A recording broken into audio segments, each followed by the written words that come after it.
Bíblia no livro de João, Evangelho de João, capítulo 14.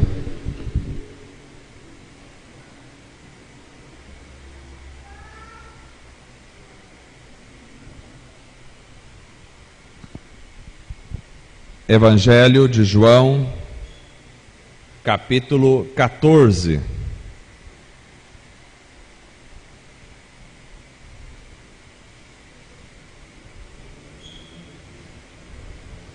Nós devemos retornar às aulas com as crianças à noite, no segundo final de semana de fevereiro.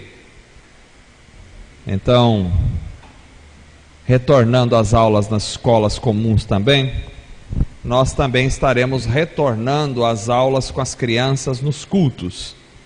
Então, a partir do segundo final de semana de fevereiro. Sei que as crianças que vêm aos cultos têm trazido seus celulares aí, os meus filhos também, mas a partir do segundo final de semana, então, as crianças deverão vir para os cultos e para participar das aulas que estarão lá no fundo.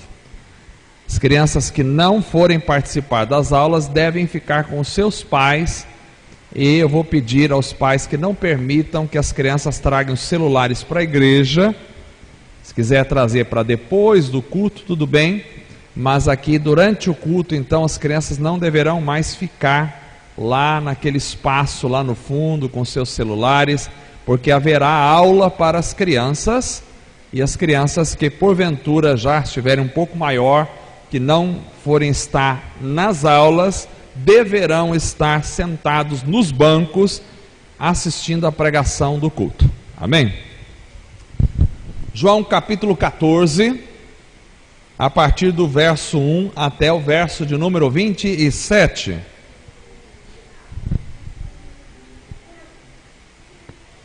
Diz assim a palavra do Senhor: Não se perturbe o coração de vocês. Creiam em Deus, creiam também em mim. Na casa de meu pai há muitos aposentos. Se não fosse assim, eu lhes teria dito: vou preparar-lhes lugar. E se eu for e lhes preparar lugar, voltarei e os levarei para mim, para que vocês estejam onde eu estiver. Vocês conhecem o caminho para onde vou.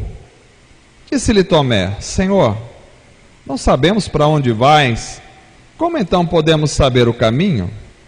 Respondeu Jesus: Eu sou o caminho, a verdade e a vida. Ninguém vem ao Pai a não ser por mim. Se vocês realmente me conhecessem, conheceriam também meu Pai. Já agora vocês o conhecem e o têm visto. Disse Filipe: Senhor, mostra-nos o Pai, isso nos basta. Respondeu Jesus: Você não me conhece, Filipe, mesmo depois de eu ter estado com você durante tanto tempo?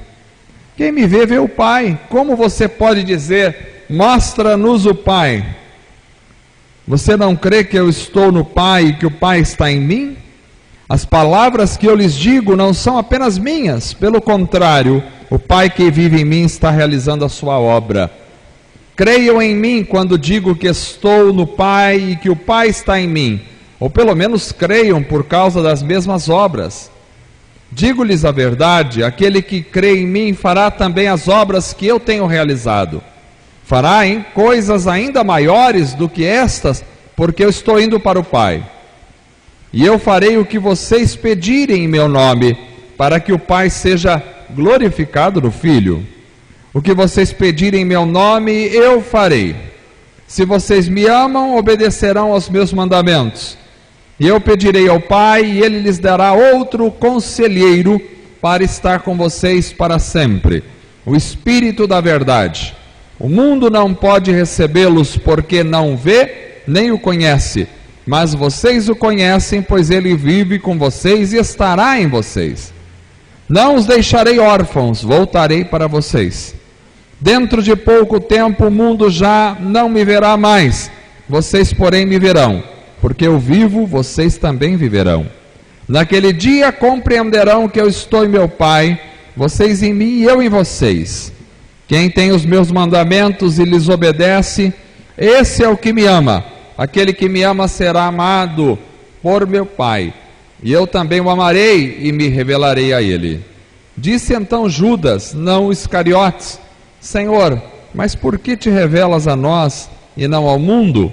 Respondeu Jesus: se alguém me ama, guardará a minha palavra. Meu Pai o amará, nós viremos a ele e faremos nele morada. Aquele que não me ama não guarda as minhas palavras. Essas palavras que vocês estão ouvindo não são minhas, são de meu Pai que me enviou. Tudo isso lhes tenho dito enquanto ainda estou com vocês. Mas o Conselheiro, o Espírito Santo que o Pai enviará em meu nome, lhes ensinará todas as coisas e lhes fará lembrar tudo o que lhes disse. Deixo-lhes a paz, a minha paz lhes dou. Não a dou como o mundo a dá. Não se perturbem os seus corações, nem tenham medo. Amém. Graças a Deus. Palavra maravilhosa do Senhor para a nossa vida, para nos ensinar, para nos corrigir, para nos fortalecer e para nos guiar no caminho da justiça. Oremos ao Senhor esta noite. Continuamos orando para nossa irmã Catiane, que está num processo de recuperação da cirurgia, para que logo ela, o Rodolfo, possam estar conosco aqui. Oremos pelos demais irmãos também que estão de viagem, não podem estar conosco esta noite, mas clamamos ao Senhor e confiamos que Deus está no controle de toda a circunstância.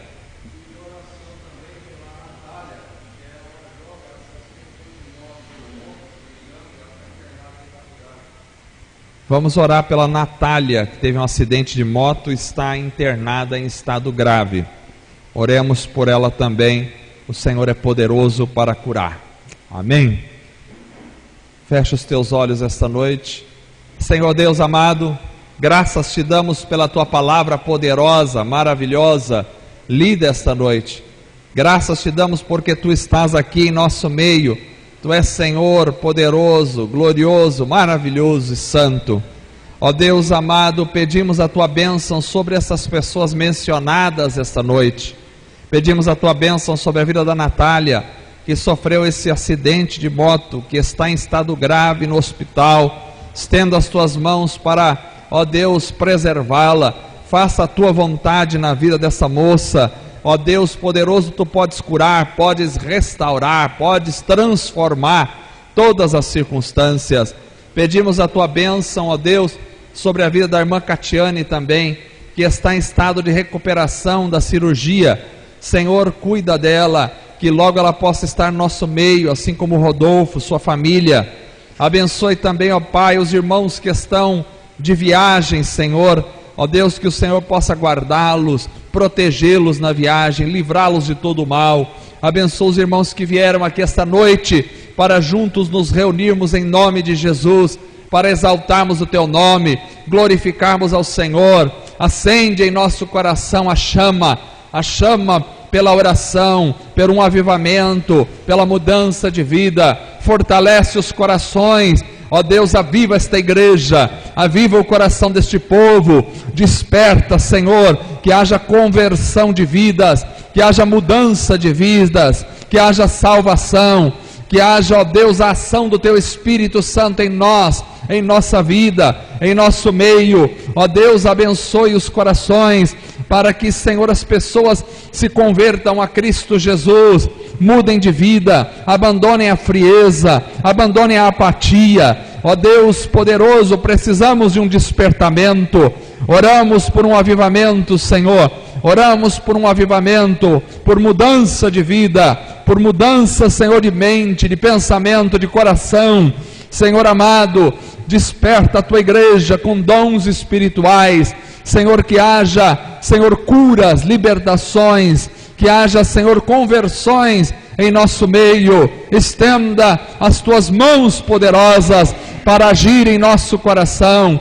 Age na vida da igreja, para para que a igreja possa experimentar essa vida, para que a igreja possa viver a vida da igreja, para a glória e para a honra do Senhor. Ó Deus, abençoe esta mensagem, fala conosco nesta palavra, para que ela venha, Senhor, tocar em nosso coração, e que possamos tocar nas realidades espirituais da vida de Cristo Jesus. Em nome de Jesus, oramos a Ti. Amém e amém. Graças a Deus.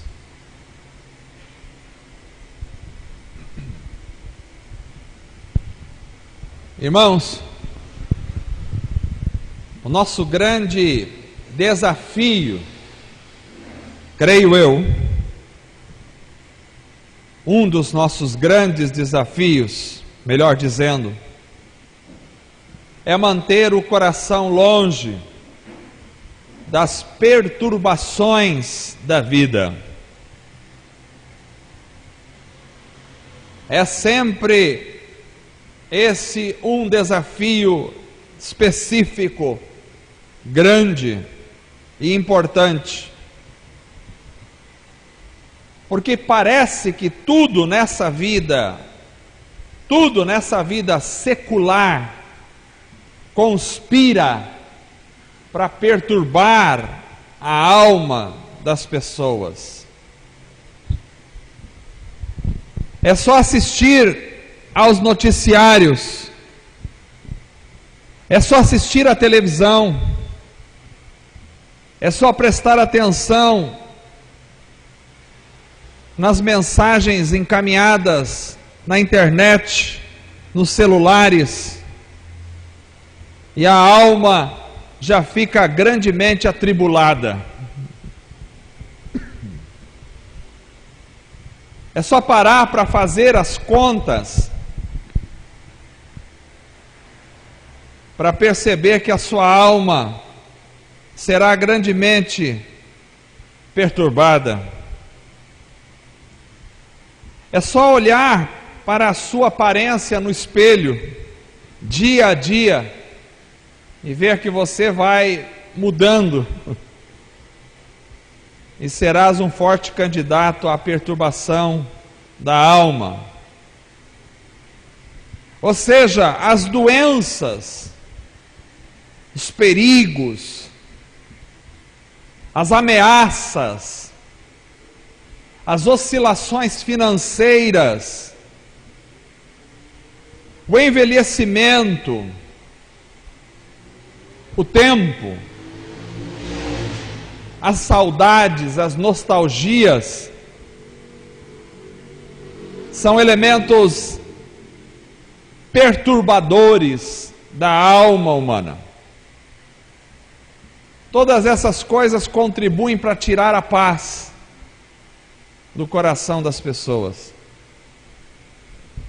Mas essa noite eu quero olhar para esse texto aqui, que lemos em João, e identificar algumas coisas que podem ser elementos chaves para eliminar as perturbações da nossa alma. Porque Jesus começa o capítulo 14 de João com uma ordem. Preste atenção, não é um pedido, não é uma possibilidade,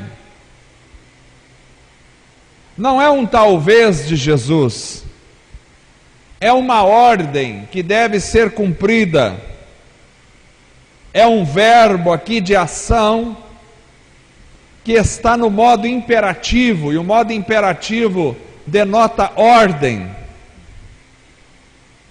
Jesus está dando uma ordem: não se perturbe o coração de vocês. E é interessante porque este verbo está na voz média e passiva no original, média ou passiva, que acompanha a mesma terminação no original. Ou seja, se ele estiver falando na voz passiva, não deixem que o coração de vocês seja perturbado. Se ele estiver falando na voz média, não façam para vocês a ação de perturbar o próprio coração de vocês. Interessante. Então, se perturbar ou deixar o coração perturbado é uma desobediência a uma ordem de Jesus. Viver a vida com o coração em pânico, em preocupação, é um pecado, porque é uma desobediência ao Senhor. É importante falarmos nisso, porque raramente a gente toma a preocupação, a perturbação da alma, de coração, como algo que se configura em pecado. Às vezes a gente fala, estou muito perturbado com isso, eu estou muito inquieto, estou muito preocupado. E isso não soa para nós, muitas vezes, como pecado. Isso soa somente como um estado do ser natural. Ou seja, todos estão preocupados, eu também. Afinal, tenho os meus motivos para estar atribulado. Olhem para mim. Estou desesperado, estou preocupado, estou atribulado. E isso me faz uma vítima das circunstâncias. Então eu preciso de atenção. Estou muito preocupado, preciso da atenção dos irmãos. Mas isto raramente é visto por mim como pecado.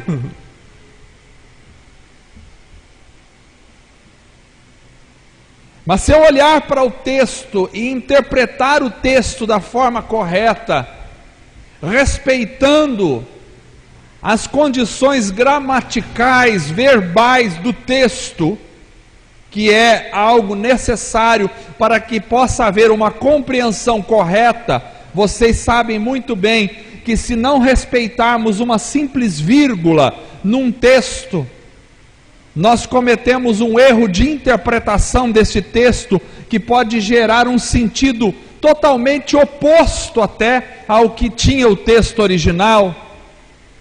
Então, se olharmos para o texto aqui, a partir dos seus aspectos rigorosos, gramaticais, nós perceberemos que é uma ordem de Jesus, e essa ordem é repetida 2 vezes no texto que nós lemos. No começo e no final do texto, ele utiliza o mesmo verbo, com os mesmos modos, da mesma voz, e ele diz: não se preocupem, não se inquietem, não se perturbem.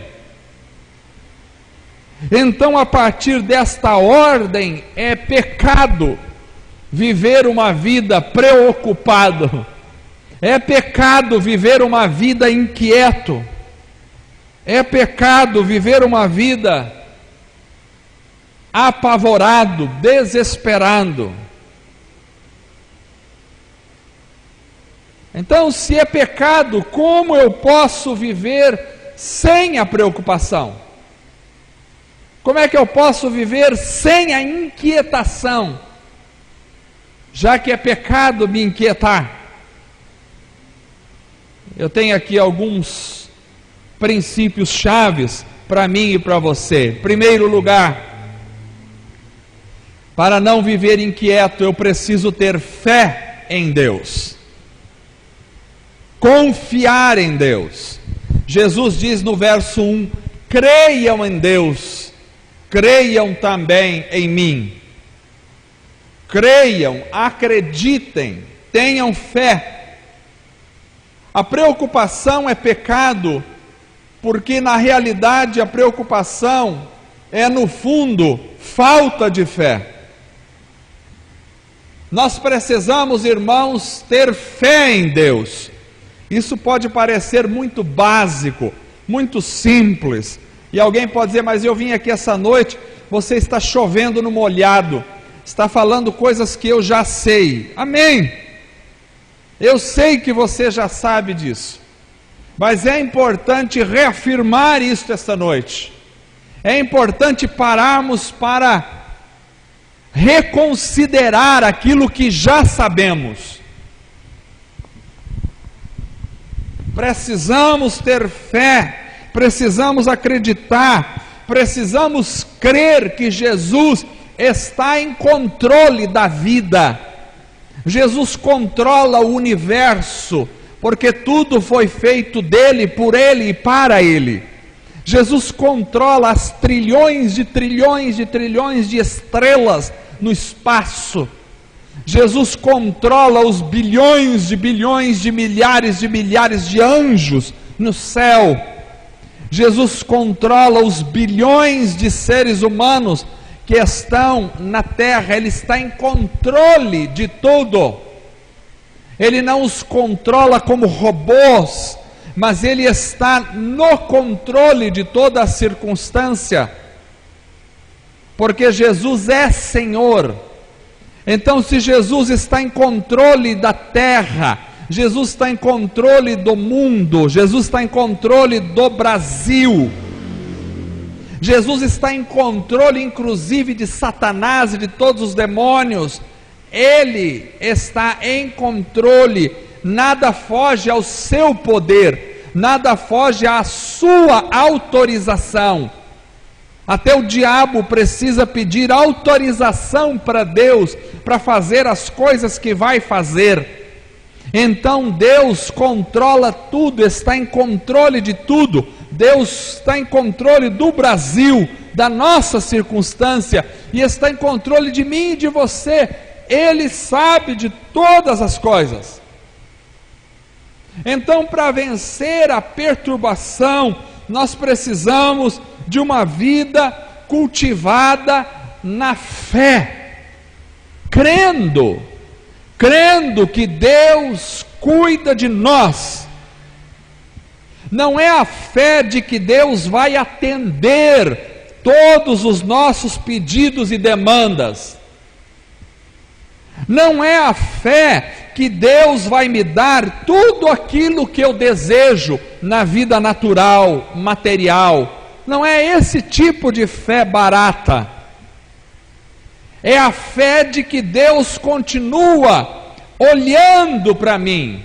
É a fé de que Deus continua cuidando de mim. É a fé de que não importam as circunstâncias quais sejam, Deus está comigo. Não importa o que aconteça comigo, a mão de Deus está sobre mim. É essa fé que eu preciso ter. É a fé de que Deus não me abandonou. É a fé de que Deus não abandonou a igreja. É a fé de que Deus vai cumprir os seus propósitos sobre a terra. É a fé de que todas as coisas contribuem para o bem daqueles que amam a Deus, daqueles que são chamados pelo seu propósito. É a fé de que Deus é Senhor sobre tudo e todos, e nada foge ao seu poder. É a fé de que os olhos de Deus estão sobre a nossa vida, e que Deus sabe de todas as lágrimas que choramos, Deus sabe de todas as lutas que passamos, Deus sabe de todos os desaforos que sofremos, Deus sabe de todas as pedradas que levamos, Deus conhece até a quantidade de fios de cabelo que a gente tem em nossa cabeça. Deus sabe tudo sobre nós. Nada foge ao conhecimento, à sabedoria, ao poder, à graça e à proteção de Deus. Nada. Então, eu preciso crer. Eu preciso acreditar. Creiam em Deus. É uma fé maravilhosa que proporciona uma vida sobrenatural, porque Jesus disse no verso 12: digo-lhes a verdade, aquele que crê em mim fará também as obras que eu tenho realizado, fará ainda coisas ainda maiores do que estas, porque eu estou indo para o Pai. Então a vida de fé é uma vida de sobrenatural. Talvez nós estejamos acomodados, talvez nós, estou falando igreja em geral, não você em específico, mas aqueles que me ouvem e que se sentem acomodados.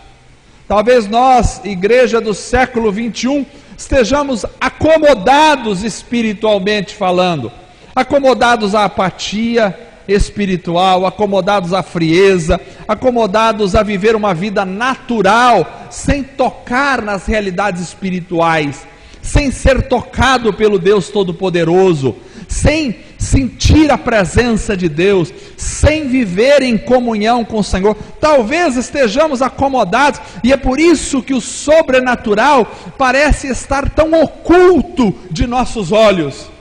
Mas é preciso voltar à vida sobrenatural. Os discípulos tinham uma vida sobrenatural, tinham uma esperança sobrenatural, tinha um pensamento sobrenatural, tinha uma mensagem sobrenatural, tinha uma caminhada sobrenatural.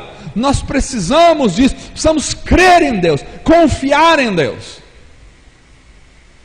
Vimos nesta época de pandemia como a fé da igreja em geral é pequena, como as pessoas deixaram de confiar em Deus, como as pessoas se tornaram neuróticas, em pânico, por causa de um vírus, como as pessoas perderam a fé, que talvez nunca tiveram, como as pessoas se comportaram de forma absurda, porque deixaram de confiar, de acreditar. Eu não estou pregando aqui uma irresponsabilidade, eu não estou pregando aqui que você deve deixar de tomar os cuidados de higiene necessários, não é isso que eu estou falando. Eu não estou falando aqui que você deve deixar de tomar as vacinas quando vierem necessárias, não é disso que eu estou falando. Aquilo que está ao nosso alcance, devemos fazer do ponto de vista da higiene, do ponto de vista da saúde, do ponto de vista dos cuidados médicos, devemos fazer, mas acima disso, e muito acima disso, nós temos que crer e confiar no Senhor, porque Deus é a nossa rocha, Deus é a nossa fortaleza. Nós confiamos no Senhor, precisamos alimentar o coração com a fé em Deus. Tinha tanta coisa para falar aqui, eu já fiquei muito tempo só no ponto 1, mas eu não consigo me deslocar tão rápido desse ponto. Nós precisamos manter a fé em Deus. E para ter fé em Deus, eu preciso me alimentar da palavra de Deus, porque a fé vem pela palavra. E se alimentar da palavra de Deus, não é pegar no WhatsApp lá um versículo bíblico, que eu acho maravilhoso, que passem os versículos bíblicos, que muitas pessoas leem, eu acho legal que os irmãos compartilhem versículos bíblicos, isso é muito joia, continuem fazendo isso, mas não é só isso que traz a fé. Tem pessoas que acham, bom, já li um versículo hoje, veio lá no meu devocional, no WhatsApp, um versículo, pronto. Não é só isso, eu preciso ler e eu preciso meditar, aquilo precisa entrar na minha alma, no meu coração, na minha vida, precisa fazer parte da minha mente, eu preciso acreditar naquilo, eu preciso pensar naquilo, eu preciso aplicar aquilo à minha vida. É assim que a fé vai começando a tomar forma no meu coração. As pessoas deixaram de ler a Bíblia. Eu não estou falando ver versículos, eu não estou falando compartilhar versículos, eu não estou falando pegar um folheto com um versículo, eu estou falando de ler a palavra, eu estou falando de meditar na palavra, eu não estou falando de comprar Bíblia, eu não estou falando de selecionar textos na Bíblia que me convém. Eu estou falando de ler a palavra. As pessoas precisam ler a palavra precisa fazer parte da nossa vida.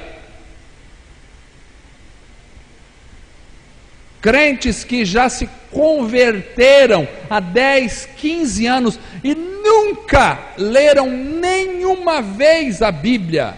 Misericórdia! Como é que vai ter fé?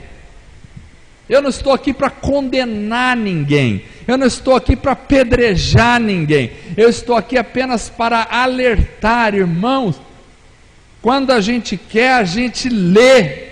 Quando a gente tem fome, a gente lê. Se você tem problema com leitura, tem muito tipo hoje de recursos. Tem recursos de áudio, você pode colocar a Bíblia em áudio, na internet tem lá, Bíblia em áudio, você coloca, você escuta, não tem dificuldade para ler por causa da minha vista, por causa da minha... Então escute a Bíblia. É preciso que a gente se alimente da palavra do Senhor, senão a fé não vem no coração. Eu preciso pensar na palavra, eu preciso pensar em Deus, eu preciso pensar no Espírito Santo, eu preciso buscar o Espírito Santo, para que a fé venha ser construída no meu coração. Não tem como ter fé se ao invés de ficar lendo a palavra, eu fico no WhatsApp ou na internet. E aqui eu não sou contra o WhatsApp, não, eu tenho o WhatsApp, os irmãos sabem disso, a igreja tem o grupo do WhatsApp, eu estou na internet, os irmãos sabem disso, as mensagens são transmitidas pela internet, mas eu quero dizer para vocês, não tem como ter fé no coração, se ao invés de encher o coração com a palavra, eu fico enchendo o meu coração com as estatísticas. Quantos morreram com coronavírus? Quem morreu agora? Quantos foram assaltados? Quantos foram destruídos? Quantas catástrofes teve no mundo? Se eu fico enchendo o meu coração com estas coisas, se eu fico vidrado no noticiário que só traz tragédia, mas eu não encho o meu coração com a palavra, como que a fé vai habitar na minha vida? Ela foge, ela some do meu coração. Eu não estou pregando aqui uma alienação, eu não estou dizendo que os irmãos não podem estar informados, que os irmãos não podem procurar informação, os irmãos podem e devem estar informados, mas muito acima disso, o que deve ocupar a minha mente, o meu coração, não é quantas pessoas sofreram acidente, quantas pessoas foram estupradas, quantas pessoas estão morrendo de corona, não é isso que deve ocupar o meu coração. O que deve ocupar o meu coração é a palavra de Deus, é a verdade do Evangelho, é o amor de Cristo Jesus, é a ação do Espírito Santo. Creiam em Deus. Não tem como se livrar da preocupação num mundo, numa sociedade perversa e maligna, se não nos enchermos da palavra de Deus, crendo no Senhor. Senão não tem como se livrar da preocupação. A vida de fé é uma vida sobrenatural. Não é por aquilo que se vê, não é por aquilo que se ouve, não é pelos sentidos naturais. A fé é crer naquilo que não se vê. Eu não vejo, mas eu acredito, eu creio em Deus.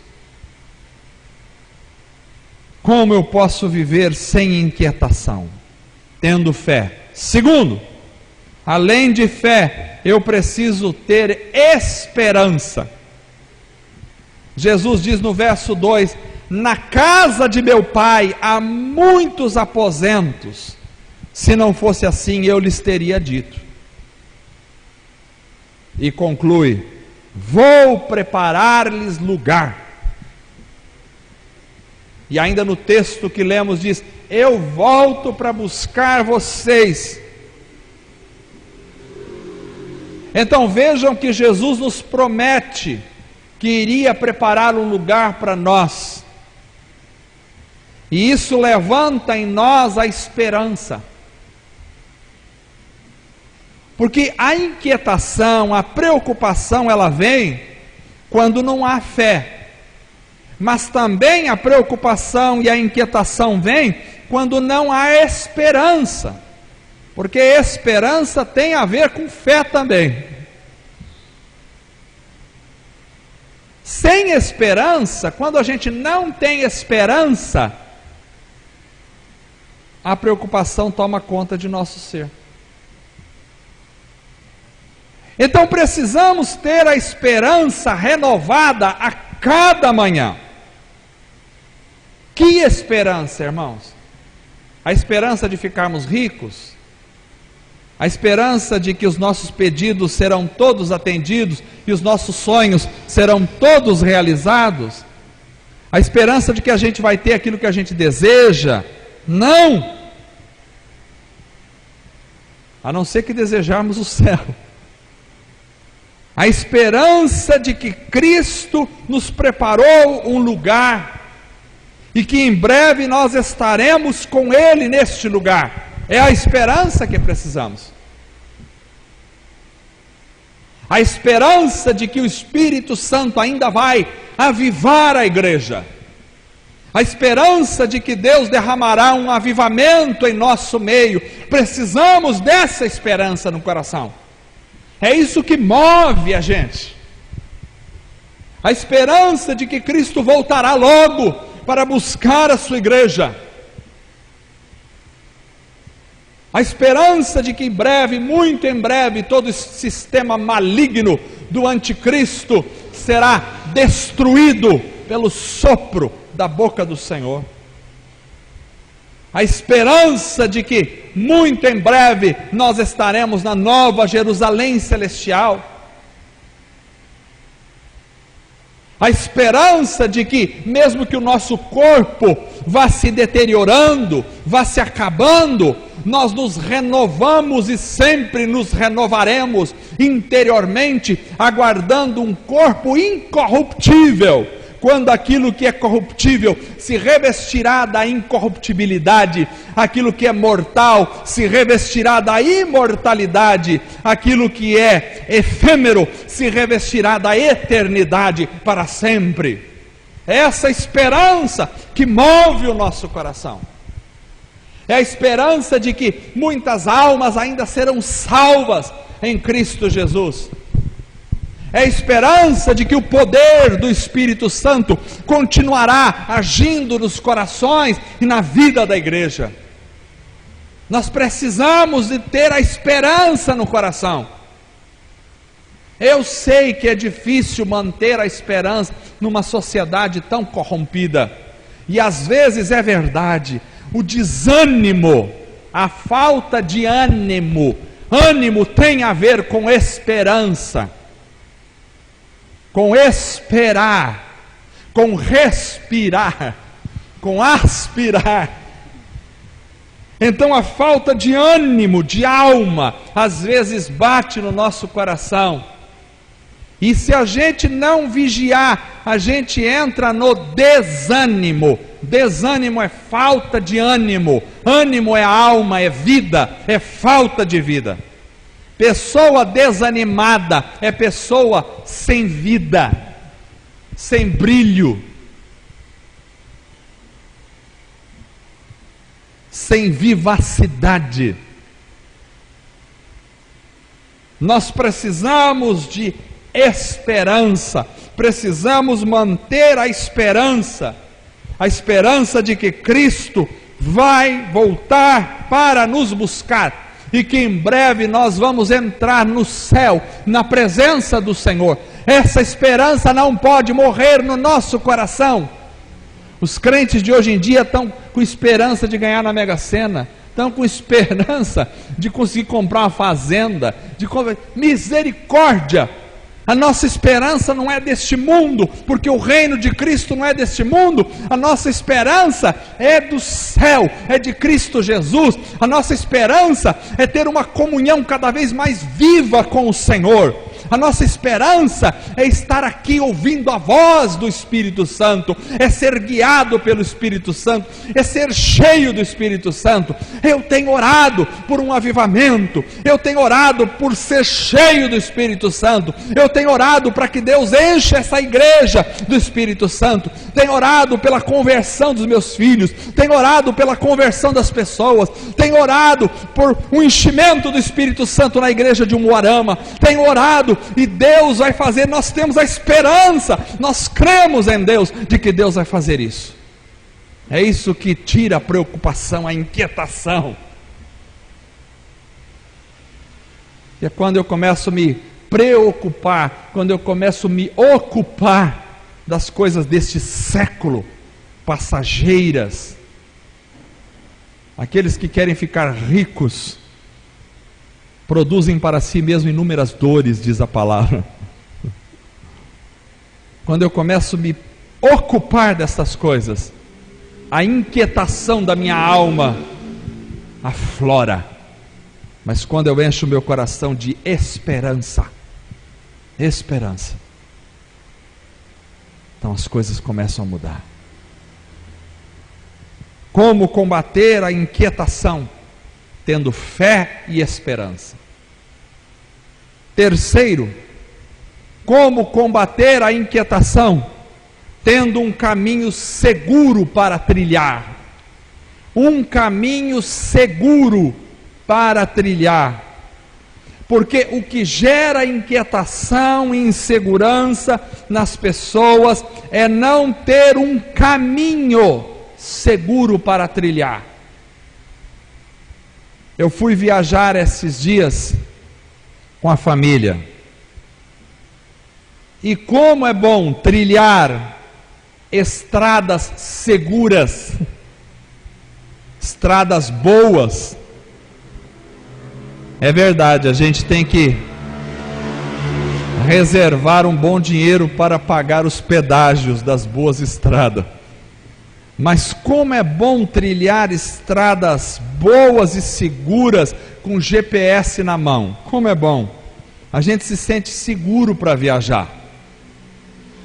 Eu dizia para a Carla, está vendo essas cabines aqui, telefônicas? Se quebra o carro, você tem seguro, a estrada vem, os caras vêm para te socorrer.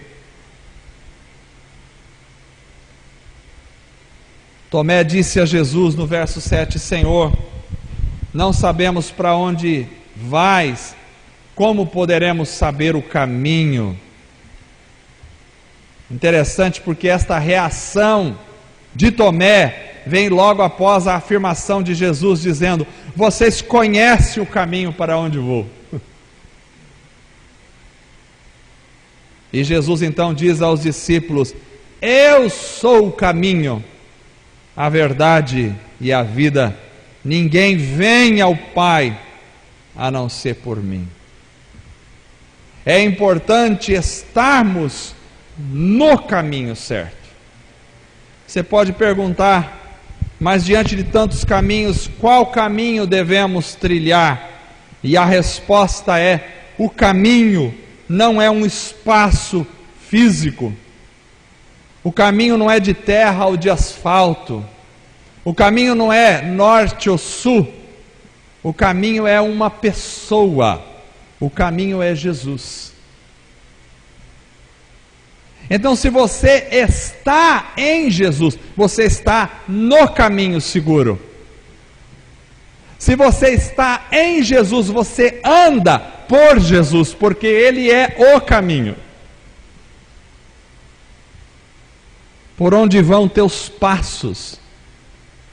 Se você anda por Jesus, você vive em Jesus, porque Jesus é o caminho no qual nós vivemos.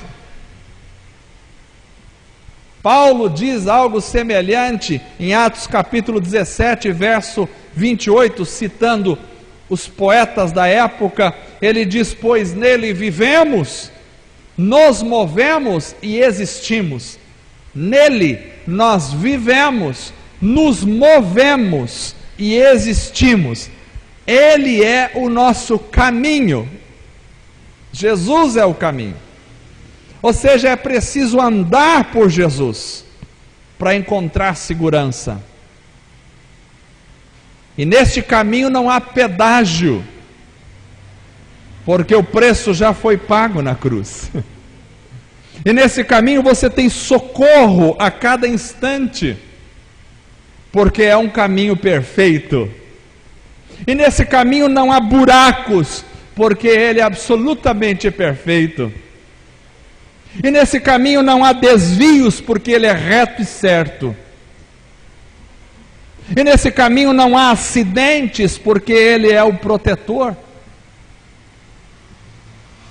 E nesse caminho não há morte, porque ele é vida.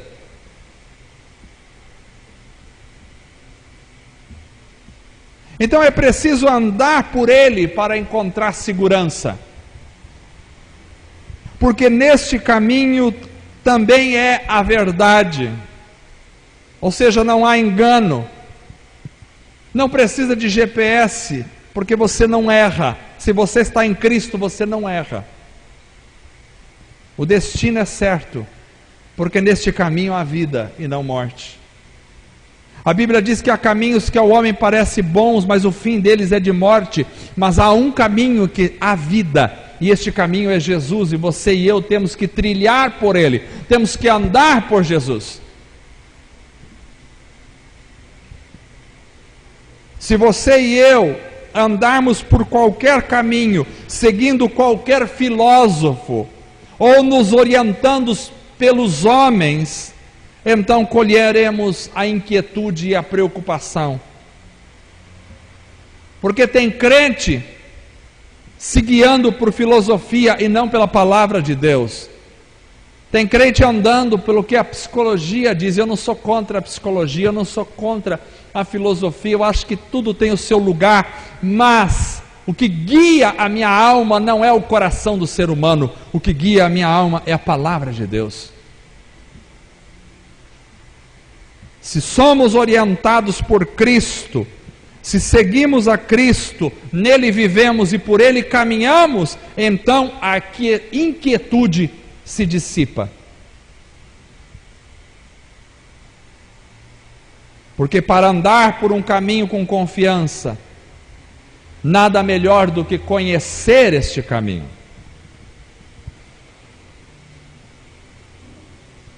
É muito bom viajar, mas principalmente é bom viajar quando você conhece o caminho. Quando você sabe onde vir, aonde vai, por onde vai. É muito complicado viajar quando você não conhece o caminho. Quando você anda por um caminho que não conhece, então a insegurança pode chegar. Mas disse Jesus a Filipe no verso 9: você não me conhece, Filipe, mesmo depois de eu ter estado com você durante tanto tempo. É uma surpresa de Jesus, porque Filipe deveria conhecê-lo. É fundamental conhecer o caminho para chegar ao destino seguramente. É fundamental conhecer Jesus, para que eu possa trilhar por Jesus. O nosso projeto de vida não é conhecer as coisas deste mundo, embora possamos conhecer muitas coisas aqui, mas o nosso projeto principal de vida é conhecer Jesus. Preste atenção, você pode conhecer uma passagem, uma paisagem bonita, bela, você pode conhecer um lugar novo, você pode conhecer um país novo, tudo isso é bom e maravilhoso, principalmente quando você glorifica a Deus com aquilo que você faz, mas antes de conhecer qualquer outra coisa, você deve conhecer a Jesus. O nosso propósito, o nosso projeto de vida não é viver conhecendo lugares, o nosso projeto de vida é viver conhecendo Jesus. Eu posso conhecer lugares, mas primeiramente eu quero conhecer e prosseguir conhecendo ao Senhor. Este é o meu principal projeto de vida. Você pode conhecer pregadores e bons livros, mas se você não conhecer Jesus, não adianta nada. Você pode conhecer muitas igrejas, mas se você não conhecer o Senhor da igreja, está perdendo tempo. Então é importante conhecer lugares, é gostoso conhecer paisagens, é bom viajar, mas é muito melhor estar no caminho. É muito bom conhecer pessoas, mas é muito mais importante conhecer o Senhor. O nosso projeto de vida principal é conhecer o Senhor. É muito bom conhecer a família, mas mais importante é conhecer o Senhor. É muito bom conhecer a si mesmo. Aliás, já dizia o filósofo antigo, conhece-te a ti mesmo. É muito bom conhecer a si mesmo, mas é muito melhor conhecer o Senhor. É muito bom conhecer a ciência, mas é muito melhor conhecer Cristo. Então tudo tem o seu lugar na vida do crente, mas conhecer a Jesus é uma prioridade. Para ter segurança na vida, você precisa conhecer o caminho. Para trilhar o caminho, você precisa conhecer o caminho. Conhecer a Jesus. Então, para se livrar da inquietação, é ter fé, ter esperança, ter um caminho seguro e conhecido para trilhar. Mas para também se livrar da inquietação e da insegurança, eu preciso ter uma boa companhia. Uma boa companhia ao meu lado. Jesus diz isso no verso 15 em diante: se vocês me amam, obedecerão aos meus mandamentos, e eu pedirei ao Pai, e Ele lhes dará outro conselheiro para estar com vocês para sempre. O Espírito da verdade, o mundo não pode recebê-lo porque não vê, não conhece, mas vocês o conhecem, pois Ele vive com vocês e estará em vocês. Um outro elemento importante para trazer segurança e mandar a inquietação para fora é uma boa companhia. E o Espírito Santo é a nossa melhor e suprema companhia, porque Ele é o nosso conselheiro, e a palavra conselheiro aí é aquele chamado para estar ao lado. O Espírito Santo é a nossa melhor companhia. É aquele que é chamado para estar junto com a gente. Preste atenção, é indispensável ter boas companhias na vida. É importante casar com uma boa esposa. É muito bom ter um bom marido como companheiro dentro de casa. É bom ter filhos, ter boas companhias. É bom ter amigos que andem com você. É fundamental andar com bons amigos, com pessoas ao seu lado. Mas há uma companhia que é indispensável. Há uma companhia que é fundamental e você não pode prescindir dele. Você precisa dele. Ele é indispensável para você, e é o Espírito Santo. Tem gente que quer se encher de pessoas ao seu redor para evitar a solidão, mas não tem a companhia do Espírito Santo. E eu vou dizer, você pode estar lotado de pessoas dentro da tua casa, gente te rodeando todo momento, gente te chamando no WhatsApp todo segundo. Se não tiver a companhia do Espírito Santo na sua vida, você está espiritualmente solitário e morrendo. Jesus disse: eu vou, mas eu vou enviar o Espírito para estar com vocês, e Ele vai estar sempre, sempre com vocês. É tão importante a presença do Espírito Santo que a igreja só começa quando o Espírito Santo chega. Jesus disse aos discípulos: ficai em Jerusalém até que do alto sejais revestidos de poder. Quando o Espírito Santo desceu, a igreja começou. E o Espírito Santo é fundamental para a igreja, porque Ele está com a igreja, e Ele vai ficar com a igreja até o dia em que a igreja sair da terra, porque no dia que a igreja sair, o Espírito Santo vai com a igreja. Por isso, o Espírito Santo é fundamental, porque já há 2000 anos, mais de 2000 anos, que o Espírito Santo está na terra, com a igreja. Então, para ter segurança, é preciso ter a companhia do Espírito Santo. É importante você ser companheiro da sua esposa, e ela pode se sentir segura ao seu lado, isso é bom, mas ela não terá a segurança espiritual necessária para arrancar a inquietação, porque para tirar a inquietação do coração é só a companhia do Espírito Santo. Ele é o consolador, é o conselheiro. Então, se o Espírito Santo não estiver como seu companheiro, você pode estar rodeado de gente que ainda a preocupação e a inquietação estarão na tua alma.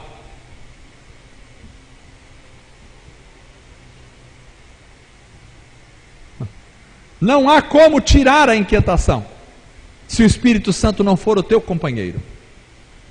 Ele precisa estar com você dia e noite, precisa estar ao seu lado e você ao lado dele. Você precisa falar com o Espírito Santo e precisa ouvir a voz do Espírito Santo.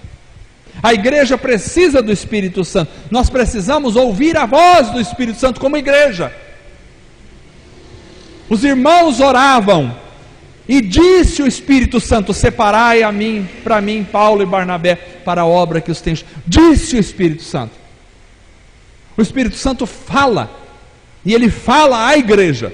E se nós não estamos ouvindo, é porque os nossos pecados taparam os nossos ouvidos, a nossa frieza espiritual nos cegou.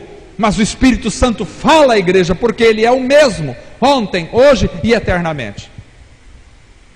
Então eu preciso me acostumar a ouvir a voz do Espírito Santo no meu coração, na minha alma. Eu preciso estar consciente da presença do Espírito Santo na minha vida. Paulo chega a dizer para os irmãos: vós sois o templo do Espírito Santo que habita em vocês. Por isso vocês não podem, diz Paulo, se unir a uma prostituta, porque sabem que quando o homem se une a uma prostituta, faz-se um com ela. E como farão isso se o Espírito Santo habita em vossos corpos? O Espírito Santo de Deus habita com a igreja. E não podemos perder a ação do Espírito Santo em nós.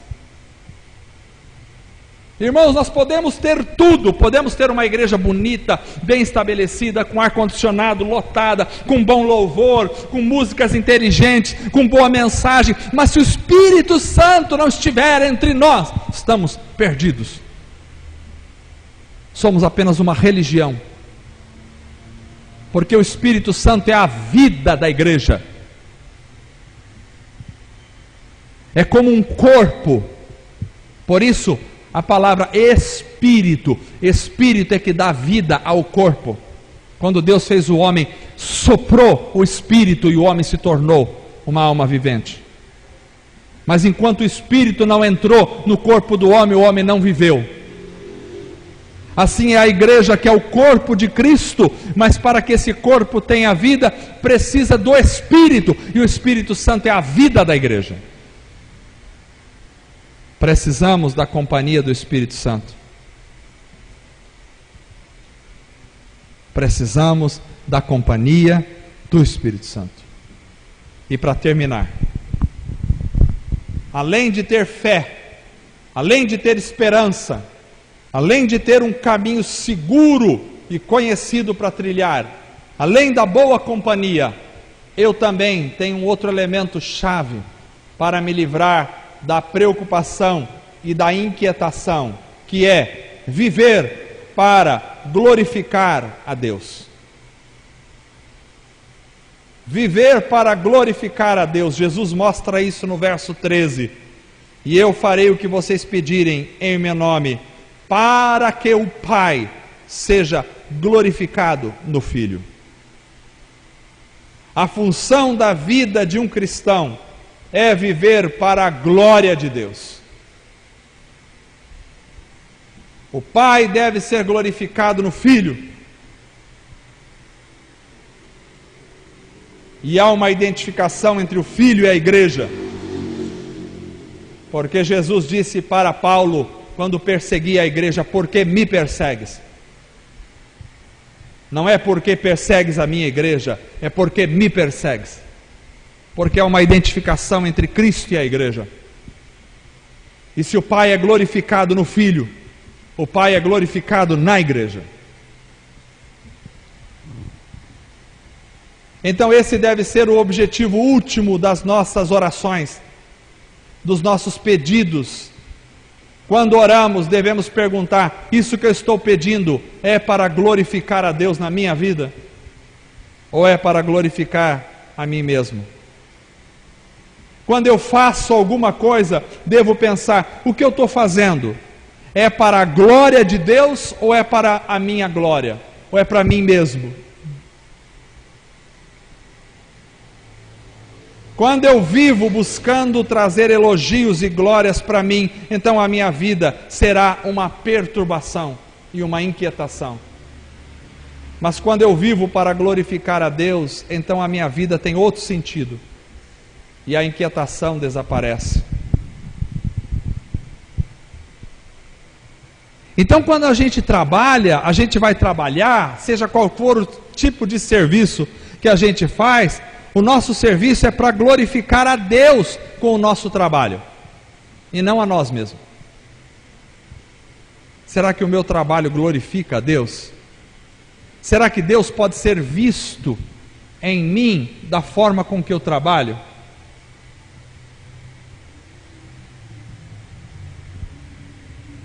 Devemos viver para glorificar a Deus com a nossa vida.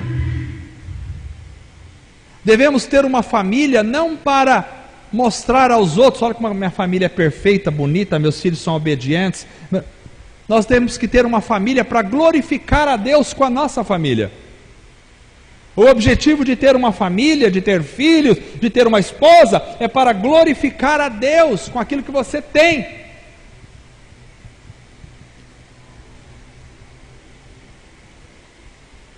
Quer comais, quer bebais, qualquer outra coisa que vocês façam, fazei para a glória de Deus. Tudo é para a glória de Deus. Se você come, tome esse alimento com ações de graça diante do Senhor. Se você bebe, tome esse líquido com ação de graças diante do Senhor. Se você trabalha, faça com ação de graças diante do Senhor. É tudo para a glória de Deus. Se essa igreja está aqui como está hoje, é para a glória de Deus. Não é do pastor? Se temos uma equipe de música, é para a glória de Deus, não da igreja. A igreja não vive para glorificar a si mesmo, vive para glorificar a Deus. Assim como Cristo vivia para glorificar o Pai, a igreja vive para glorificar o Senhor. O objetivo da igreja não é glorificar a si mesmo, não é dizer: nossa, olha, vejam como nós somos bonitos e grandes. Não, o objetivo da igreja é para glorificar a Jesus. Tudo na tua vida e na minha vida precisa ser para glorificar, para render glórias ao nome do Senhor. Só para isso que a gente vive. E é para isso que a gente faz o que faz, ou deixa de fazer o que deixa de fazer. É para a glória de Deus. Quando isso toma forma verdadeira na minha vida, a inquietação... Paulo tinha uma consciência tão clara disso que ele dizia: se eu estou vivo é para a glória de Deus, mas se eu morro também é para a glória de Deus. Ou seja, se você está vivo hoje, é para glorificar a Deus. E se amanhã fizermos o teu funeral, ou o meu funeral, é para a glória de Deus. Tudo é para a glória do Senhor. Porque se estamos aqui, estamos por Ele. E se partimos daqui, partimos para Ele. Tudo é para a glória dEle. Se pregamos bem, pregamos para a glória dEle. Se fazemos o que fazemos, fazemos tudo por Ele e para Ele, porque tudo é dEle. Amém, irmãos?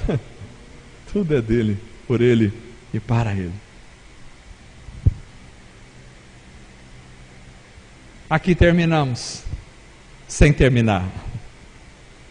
Entendendo que para se livrar das preocupações e das inquietações, nós precisamos ter fé, confiar em Deus. Precisamos ter esperança, a esperança de que Cristo voltará para buscar a sua igreja, a esperança de um avivamento para a igreja. Precisamos ter um caminho seguro e conhecido, Esse caminho é Jesus. Precisamos ter uma boa companhia. E essa boa companhia, além das boas companhias que temos, é a presença indispensável do Espírito Santo. Precisamos viver para glorificar a Deus, nosso Senhor. E assim, as preocupações, as inquietações e as perturbações vão fugir da nossa alma. Deus abençoe a igreja. Fiquemos em pé, vamos orar.